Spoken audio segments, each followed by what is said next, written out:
Hey everybody, this is Petey from the Spinner Rack, and today I'm going to talk about, you don't see it here at first, but you saw the thumbnail about Chapter 1, right? Spider-Man Chapter 1, right? But to get to before that, it was a Comic Shop News.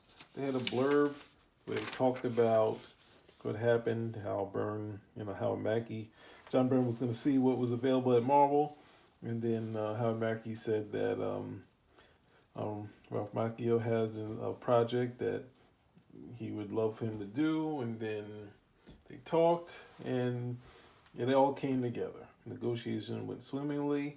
The first thing that had initially happened was that Byrne had said that the Amazing Fantasy issues that Kurt Busiek did, that would be the issues where Spider-Man learned how to become Spider-Man. Byrne would not be using those because he didn't see any gap between Amazing Fantasy and Amazing Spider-Man #1. He also said the Untold tales would stay untold. Since they were untold, they would stay in that same vein, even between the panels. But he'd also said he would Man of Steel out the Amazing Fantasy issues, would sent the comics, the comic book industry sent it ablaze. They're saying they almost created the same sort of negative buzz that happened during what was that book? Man of Steel, the actual Man of Steel, right? So the idea would take the first 18 issues of Spider-Man and kind of redo them and kind of just streamline them a little. This maybe update some costumes, stuff. Don't look at this cover, sorry. Look at some more Ditko stuff instead. So to take in these stories and add in stuff, like there's even stuff added that Roger Stern had done.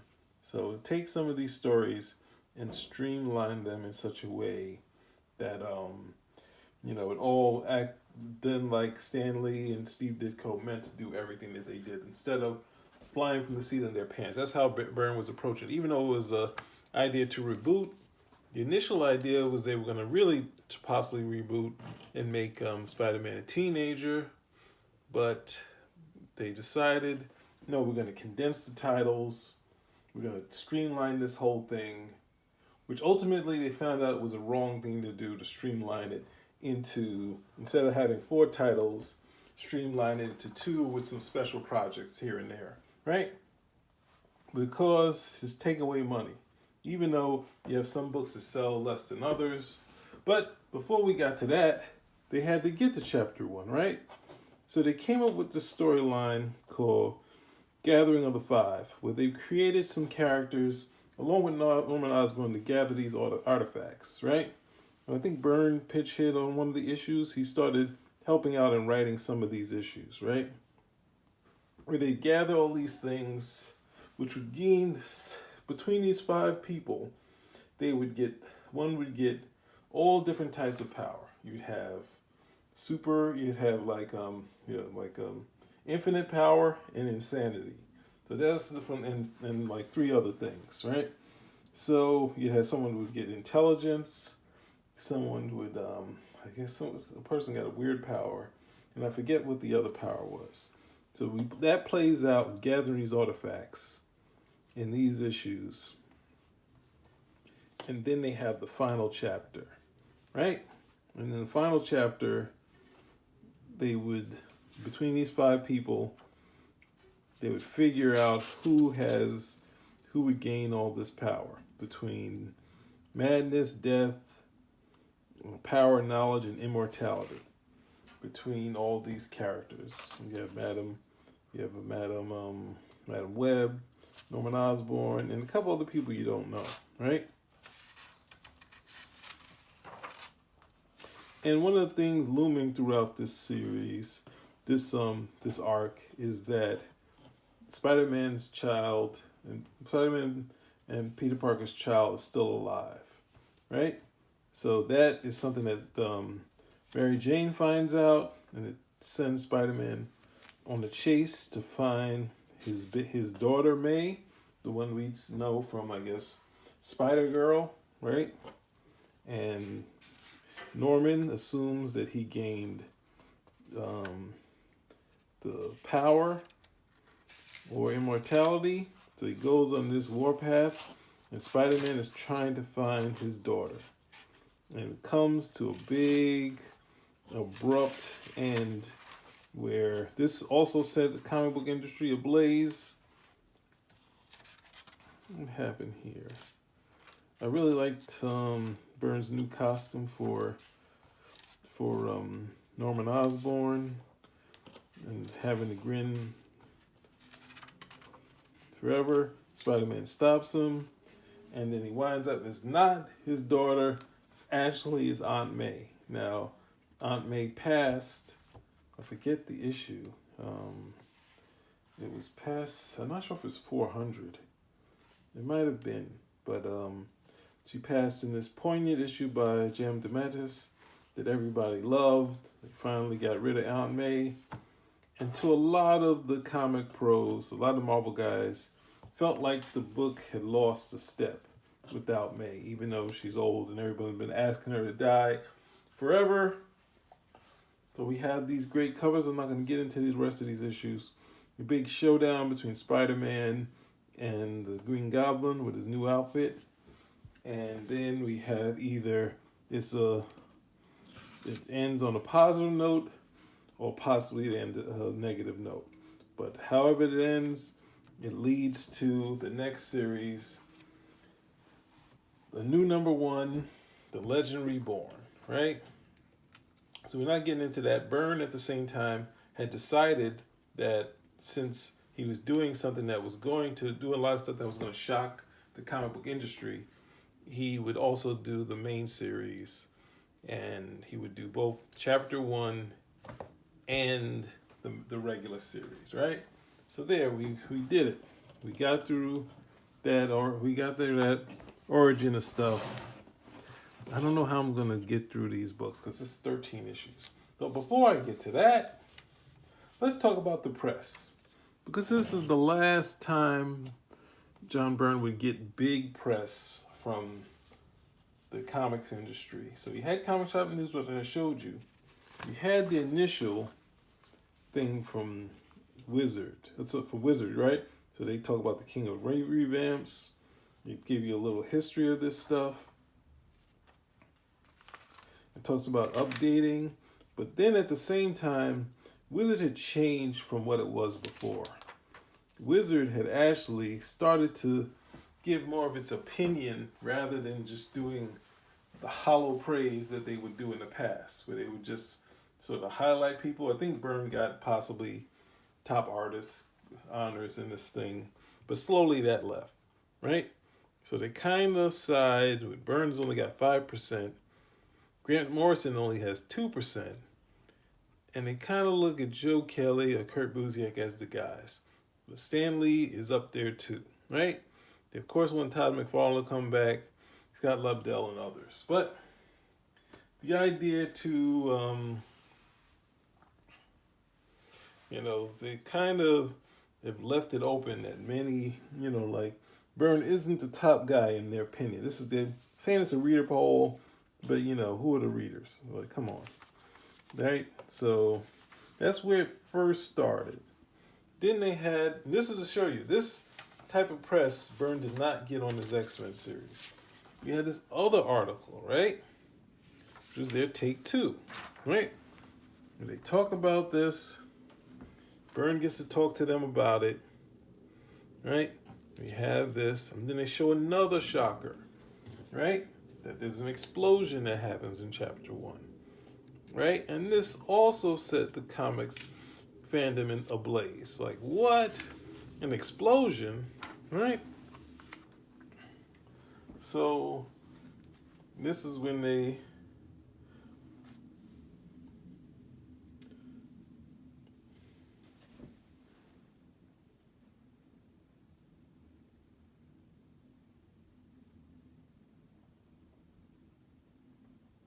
he at this point he tried to calm down some of the stuff that was going on, right? He says that the Untold tale still happened between the panels. So they kind of like, okay, cool, Byrne didn't destroy that. However, what some fans won't like, because many fans already let Byrne know via internet posting that Burns eliminated the the 1996 Amazing Fantasy series. That three issue series allegedly filled the gap between Amazing Fantasy 15 and Amazing Spider-Man 1, evolving Spider-Man from a goofy teenager in a suit to a world-class hero who thought he could join the Fantastic Four. And Burns says people forget that Spider-Man had a month-long career in show business. Byrne contends that's where he got good at being Spider-Man, and that was clearly established in Amazing Fantasy 15. He was on TV several times. He even had his own Spider-Man special. He had a fairly substantial career up by the time Uncle Ben died, right? So there you go. He explained why that had to go, right? People still weren't happy about it, right? So I got you through that. You think it's over? Nope. That's another article. Then we got another Q&A from Wizard. Another one, right? So this one, we're not going to go through and try to reread all of this. But at the same time, here, the man who reinvented Superman, John Byrne, sets his sights on a Spider-Man revamp. And there's no one better for the job. Just ask him, right? So there you go, another slight in this series. And this would be, I think, one of Byrne's last interviews. But there was what's that thing? For the Hidden Years, there's only like a blurb about this. So Byrne's, this already has 3 articles on it, right? So it kind of talks about different stuff. This leads into all of his entire career. But just, he's... Yeah, and I jumped the gun, right? So at the same time, this would be, I think, one of the last ones. We're not going to really read anything from it, but we're just going to go over it. That Howard Mackey was going to be the lead writer on the main Spider-Man titles, right? So they kind of talked to him about working with Byrne and also working with John Romita Jr. Was there anything else in here? Oh, and then there's one other thing. Here's the other one. And that's where they talk about canceling Marvel titles and we cancel Marvel titles and streamlining the whole line, right? And they said, well, fans swoop to the new Spider-Man in October, right? So Spider-Man, after the end of the final chapter, they hint that something happens. And this is another thing that sent the comic books ablaze, right? That this Electro costume wasn't up to snuff to a lot of fans. So a lot of things were like, oh, God, this is something that they shouldn't have done, right? So let's keep going. Then they hint about the hidden years here. A lot of gag stuff in this thing. Talk more about Howard Mackey and John Romita Jr. coming on the title, right? Because he was one of the mainstays in the other thing. So we had like at least 5 articles in Wizard on this series, which is crazy. And I had the poster from Marvel's new magazine, but then Marvel, of course, did a interview with Byrne also, right? We talked about different things here, right? That's how much press Byrne got on this title. Now, this is the 0 issue, so let's put this over here. I'm 15 minutes in. I got you to the press. I got you through how everything that happened before this, leading up to chapter 1. And I don't know how to quickly do this, so we're just going to page through this stuff. Now, he was coming off of Wonder Woman And this is the opening issue. Now, the issue with this is some of this airbrush coloring, but this shot is like killer, right? This is something. If you look at the approach to Wonder Woman, it was very much a straightforward approach, or very much a camera. There are some extreme camera angles, but ultimately, most of the time it felt very straightforward for Byrne, right? And this Spider-Man stuff, before I even get to that, this is a good way to start. No matter how much I'm a fan of Byrne, there's no way to compete. I need a Ditko cover to do this, right? Ish, these are bad. I don't want to do the Tinkerer again. Let's go here. Sorry, guys. There's no way to compete with Stan Lee and Steve Ditko, right? So we're not even going to try to say that Chapter 1 could compete, right? And I would say the same for Ultimate Spider-Man, anything like that. But this tries to keep the tone of it. Now, Byrne is not Ditko, and he's not as strong with the interpersonal sort of thing and that sort of stuff, but because he's a little bit bigger in his sort of camera angles, but at the same time, it's a good sort of retelling of the original series. It's, I guess, to some people, some things are blasphemous, and I'll kind of point those things out where I can, because this one seems like it's going to be a very long one. But yeah, this is a good place to start. It's a very good condensing of it. It cannot beat Stan Lee and Steve Ditko, but it is and the way his art starts to shift as it goes along is something amazing to watch, because when you get to here, right, he still has some elements of how he was doing Wonder Woman and that sort of thing, right? And now, because the Amazing Fantasy was only like 15 pages, and this is a double-sized issue, so Byrne has a lot of room to play, right? So instead of what would be on the first page hinting at Spider-Man, they get to his parents, his Uncle Ben, and them getting him presents, some bits that we've seen. We get to see him in school, right? And Byrne is kind of hinting that he's younger than everybody else here, right? Which is cool. Which is, at first we didn't really suggest that, but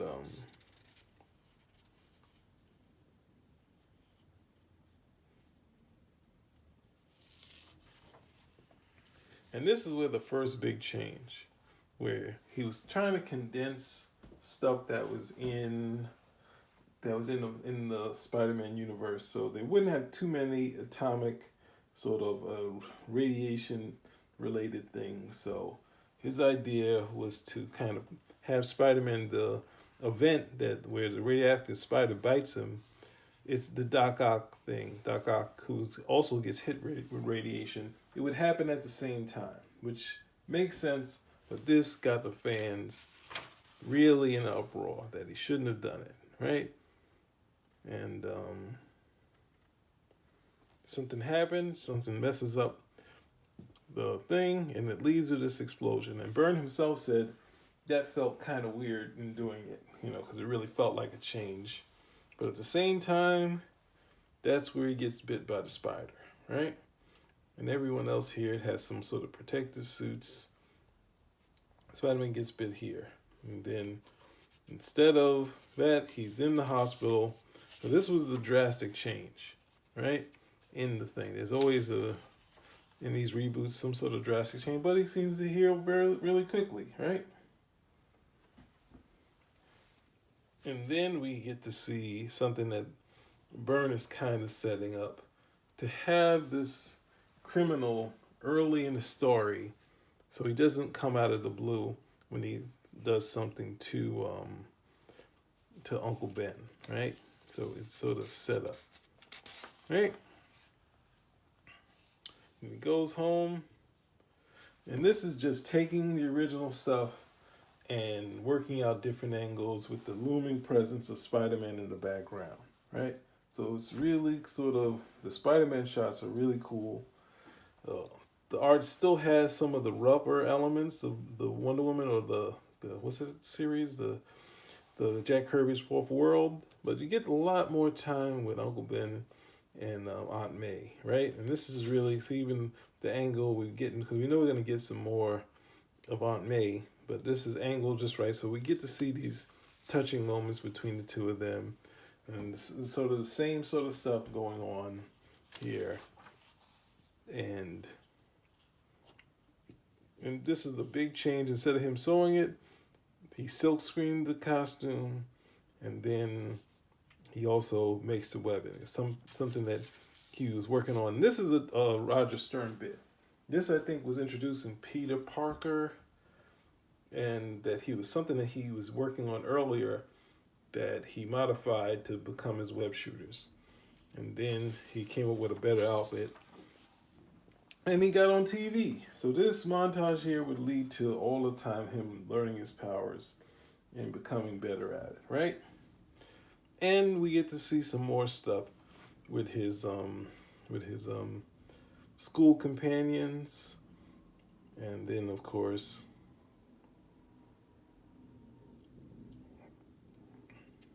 Byrne going for a more visual thing of him pulling off his locker. So he's not really fully in control of his powers, right? And this here, another thing, because what's the name? Who's that?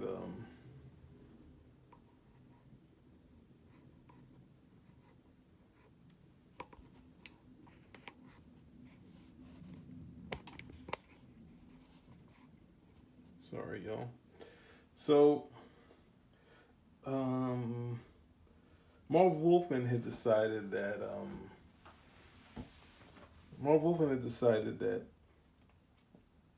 the burglar was looking for something in the house in Spider-Man 200, so that's why he was there. But Byrne sort of felt that kind of answered one question. Him meeting him at the studio was something different. Now here's the bit that was probably so saying, showing other people watching it, Aunt May disliking it, the kids enjoying it. Oh, the oatmeal thing is cool. This is cool as hell. And then the X-Men, a hint of what we were gonna get soon, and the Hulk and Bruce Banner and Rick Jones, Doctor Strange. Right here.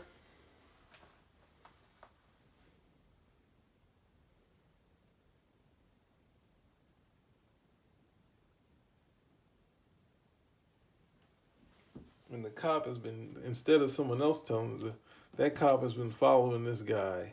So to keep the story, to make it work a little better, is to have that same cop following this guy. And he sort of sees him as a second story criminal, right? And Spider-Man kind of walks it off and goes home. We get to see Mary Jane Watson's mother there, and she tells him that someone killed their Uncle Ben, right? And Spider-Man decides to go after him. And this is the hint of what's been going on with seeing Spider-Man around there. We saw this shot here, right? We was getting to where the cops are at. And now we get to see why he was traveling through these panels here. This shot here to all these cool shots of Spider-Man traveling. This is him trying to find that criminal, right? So it's a cool sort of setup. Instead of just Spider-Man just looming in the background, it's something it's another storytelling bit. So this is something that a way to tell the story, adding some stuff, but then ultimately, leading you, having two stories going on simultaneously, or two sort of threads going. So Spider-Man having this sort of, and you would see more of this stuff happen in his art, with Spider-Man traveling in the air, giving you sort of eerie angles, right? Because he has a lot of Ross Andrew in this art, but at the same time, and this is the hint in him trying to get you the total Spider-Man with total black in the costume, right? And he runs into this guy, and instead of doing the story where Spider-Man takes his mask off, he is like, hey, we're buddies, right? And that leads to a shellacking of his life, right? And Spider-Man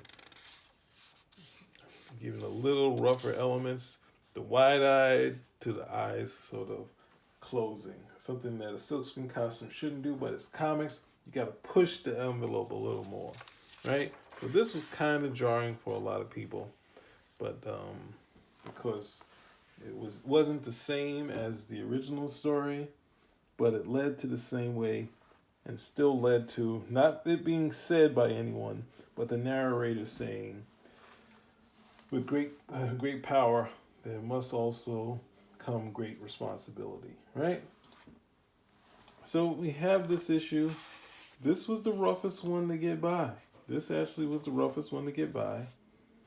For the readers, I think Byrne had taken a different approach to this book, right? So I think the best bet, since I'm at 26 minutes, is to, because I had to go through that one as is. I had to give you all the press, because I have it here. And ultimately, I think after the first issue, everything else is gravy, right? I think there's a computer that people get upset about, but art-wise, like this is the first shot of the second issue, and you can see the line is getting even better in this book, right? And look at this panel, these upside down panels. Like, this is something we hadn't seen really in the Spider-Man work. And Spider-Man, Byrne being a perspective guy, this is something, I don't know if Shooter would let him do it, but and here we lead to the chameleon. But then this is one of the things that Byrne was doing, playing with time. Like I think they did it for the Black Panther. This is something like you see in the Tarantino movie, where they kind of play around with time, right? So we have Spider-Man, what he did with his money. And a lot of people said, no, he can't do this. I think his family, he got a computer or something like that, and people got upset. But he's using this stuff. They said, oh, his family would say, where you got this money? Where'd you get this from? But they were like, hey, he would, they know he's not a criminal, so they would trust him. And no one went with that. But at the same time, now he's sort of jumping around in time, right? So here,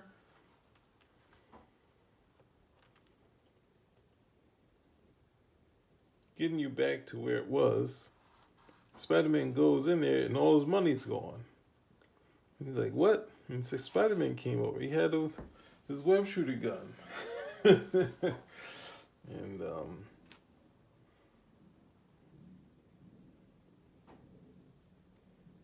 so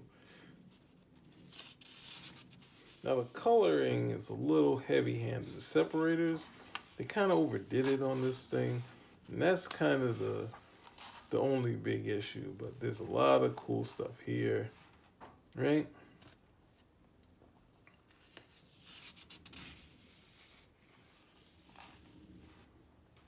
And you see that it's connecting Dr. Doom and the Chameleon.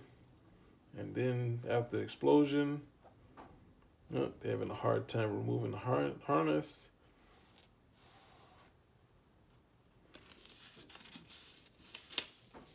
There's Dr. Octopus there. He kind of takes him. He's just lethal, right?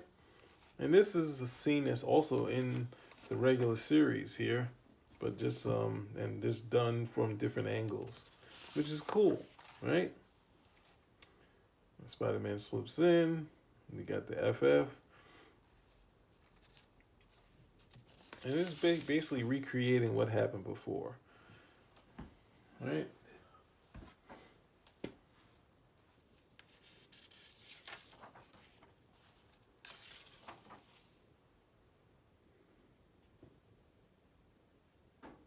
And Spider-Man coming here to show that he's the top talent. He wants to get a job with the FF. And they kind of send him packing, right?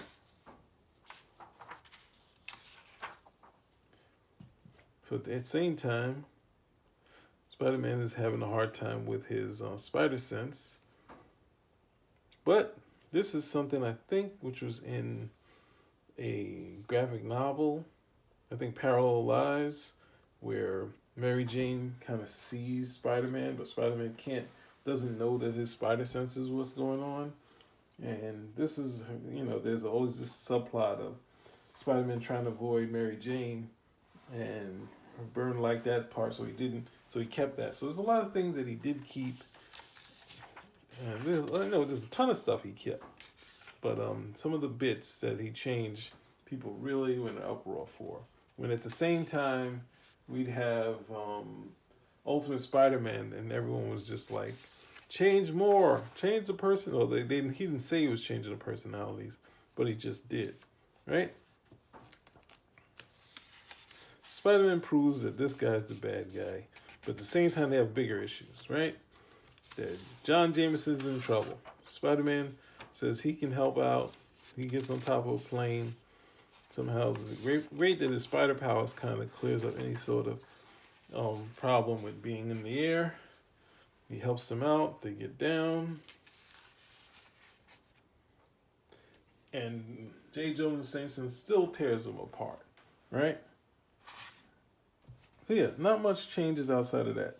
Now, much was made about the costumes. This Vulture costume is like 1,000,000 times better. I'm sorry to say this, sacrilegious to say, but this is just way. And then this shot, even though we have the nuclear sort of color in here, it's like, so he's kind of starting the story in the middle with the splash page. Because if you remember how the splash page worked, they would sell you on something on the inside, and then we get to it later.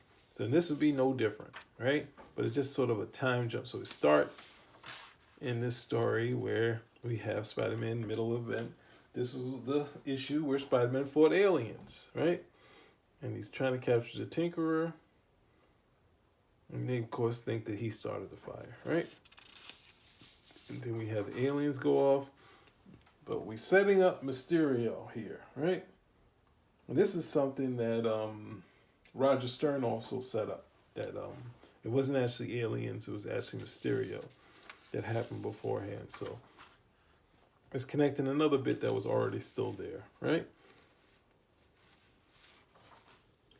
And then we have, this is the intro to the Vulture, right? And we show he's another character that's lethal, right? And I think some of these bits are still in there. I'm not sure if he kills the guy, but just showing you how tough this character can be, right? And then when you get to this part right here, you see his Spider-Man is just coming alive, right? So I think Todd McFarlane had said that all he needs is one of these guys to come and take on Spider-Man, and then it would like take off. But you see how rigid the fans were kind of getting and saying, you can't change this, you can't do that, you can't do the other. And I think the sales, even though the brand new, it's not brand new day, but this series, The Legend Reborn, a new #1, this outsold chapter 1, but this was in the top like 10 or 15. This was in the top 20 to 25. So this thing was selling decent enough for Marvel to ask Byrne to do chapter 2, but he ultimately declined, and he stopped doing Spider-Man after issue, I think it was 18, right? So that was a good 31 issues of Spider-Man that Byrne did. with a number of double-sized issues in there, right? At least 3. No, I'm wrong. It's at least 4, right? Spider-Man figuring out the spider sense here, and he finds that, but at the same time, the Vulture is quick too, right? Well, this is all these events happen that leads to what our lead shot was, and Spider-Man frees himself, right? And of course, we get the hint of Spider-Man given he got his first job, right? Meeting Flash Thompson. Flash Thompson a little more beefier than he was.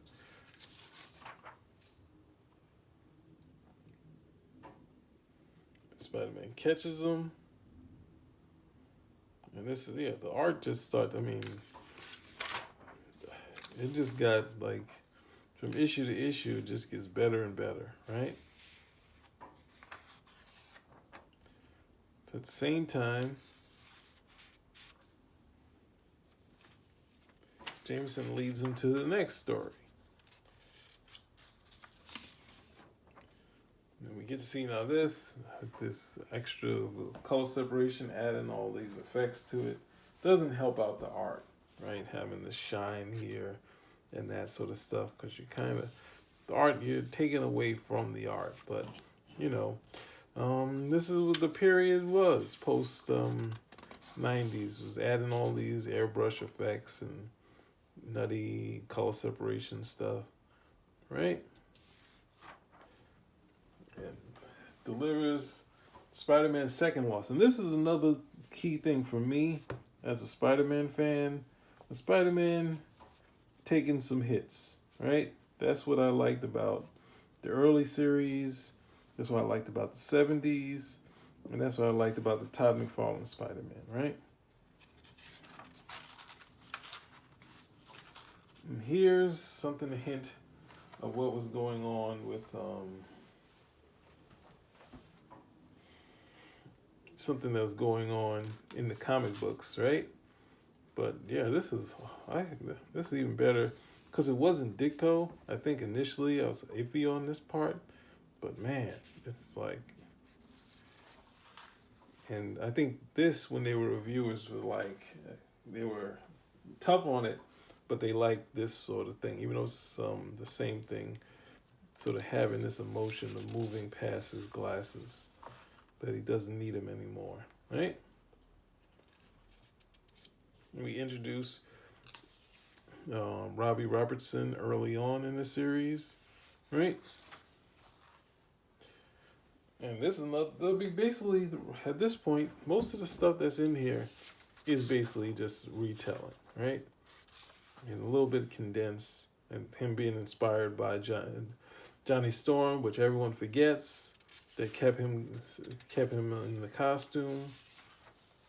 And this is, I don't think I can go, I think this is a good place to end, right here. I'm sorry, I want to go on further, but let's just stop here for this, after this issue. But if you weren't in having issues, because we haven't even gotten to the best inked issue yet, but this right here is a killer shot, right? This is like killing the idea, like I think it was in the Spider-Man in Queens, where he's saying he doesn't have anything in the web spin. It doesn't matter. It's a comic book. Just look at Spider-Man going upwards into the air. Like, this is something that I don't think the movies have tried. But this is an angle they should have figured out, right? And that's the power of comic books, right? So I think being able, someone who kind of understands perspective that well is understanding how to really fucks with it, right? To really kind of move it around in such a way that's really cool, right? So Spider-Man has a showdown. He's got some things with him to take on Dr. Octopus.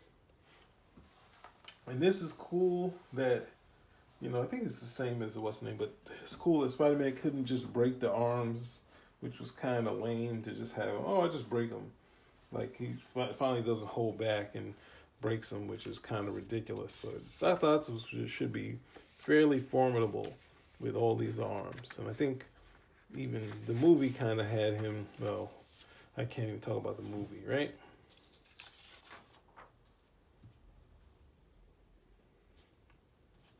He stopped him. He sees the torch. He's kind of worried about it. But then he sees that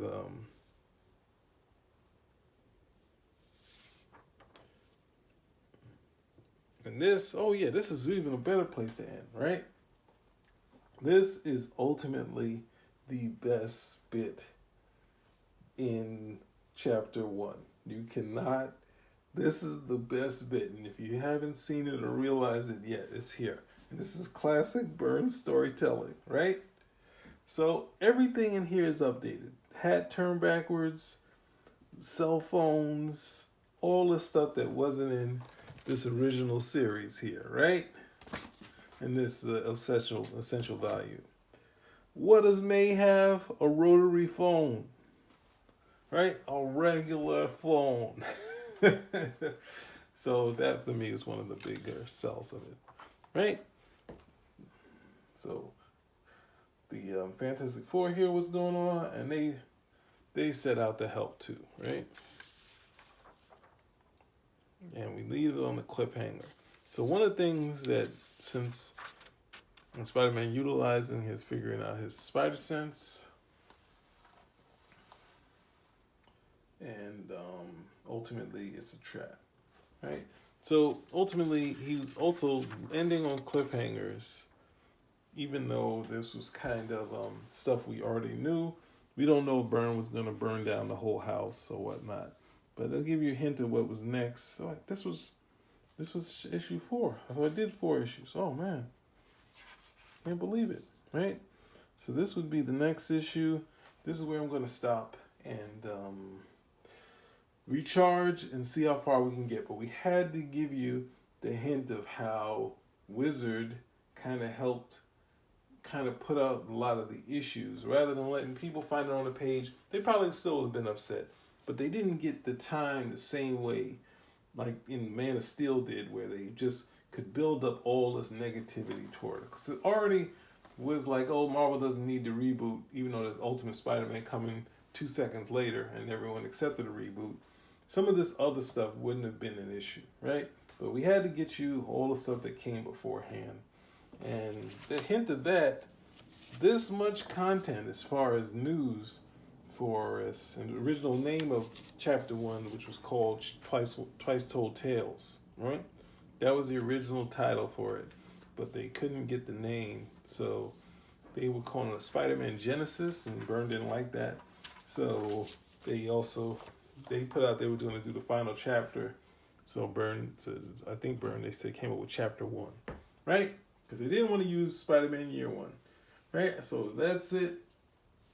Fairly long video, and we'll be back.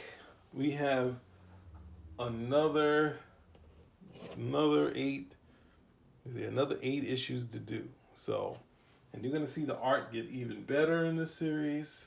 And I don't think there's any more changes. That's weird. That's weird for as much hoopla against this series. Oh, that's my last story to do on this. In issue 3, I had this in my house. And my brother, who hadn't read comic books in a while, who looked at this cover and saw that it was Byrne and didn't realize it was a new comic. And he picked it up and he said, wow, Byrne, see, you can see it here. Byrne's old stuff was better. I'm like this book just came out. And it's like he immediately kind of pulled back on what he said, not, like us pointing out issues with it. But it's funny, you see it sight unseen, you kind of think that this was old stuff by Byrne. But anyway, I think that's it. We covered the Gathering of the Five, the final chapter, the buzz, a negative buzz around chapter 1. We got all of the press that was on, positive and negative, and the first 4 issues. So we have 9, because I forgot about the 0 issue. somehow we're gonna get the rest of this stuff done, right? So maybe I'll start with the 0 issue, but I guess that's it. Excuse me, Spinner Rack out.